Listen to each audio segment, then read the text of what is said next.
अनिल अरविंद घोरपडे, मुक्काम पोस्ट नांदगाव, तालुका जिल्हा सातारा। आम्ही कुक्कुटपालन व्यवसाय हा पूर्वीपासून आहेच, पण सांज सावली कराड इथं मी ट्रेनिंग घेतल्यानंतर गावरान कुक्कुटपालन काय असतं ते आम्ही तिथं पाहणी केली आणि त्या धर्तीवर त्यांचा अनुभव घेऊन आम्ही हे चालू केलं। पहिल्यांदा 100 सांभाळले, परत 200, आज 500, 500तले जवळ 150 एक नर निघालेले, 100 सव्वाशे एक नर आम्ही विकले।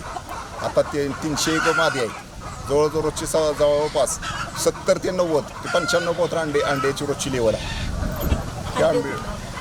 या अंड्याचं मार्केटिंग आम्ही सुरुवातीला सातारा केलं, मार्केटिंग भरपूर आहे अंड्याला मागणीवर।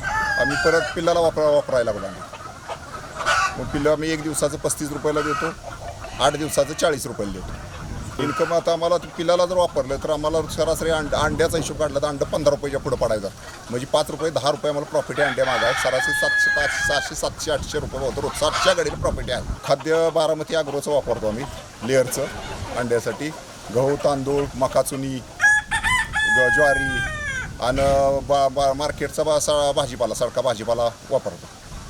त्यामुळं खर्च कमी लागतो, कमी खर्चात होतं। आता आमचा प्रोजेक्ट मोठा, आम्हाला 5000 पक्षावर जायचा आहे। सांसावली ट्रेनिंग घेतल्यामुळंच आम्ही इथं विस्तार वाढवलं ना। सांसावलीचं ट्रेनिंगच आपल्याला फायद्यात झालं आणि जवळ आपल्या इथं प्रत्येकाने ती घ्यावं, तिथं जाऊन ट्रेनिंग, लोकांना अनुभव येतो। मॅडम चौकशी करतात, वरचेवर चौकशी असते, ते नुसतं आपण ट्रेनिंग दिलं तेवढ्यावर नाही, पण वरचेवर 4-2 दिवसाला त्यांचा फोन होतो, काय चाललंय काय नाही, आणि आम्ही पण काय अडचण नाही तर आम्ही त्यांच्याशी कॉन्टॅक्ट असतं। त्यांच्यामुळे बाजारपेठ मिळाली, लोकांना कॉन्टॅक्ट व्हायला लागली ना त्यांच्यावर।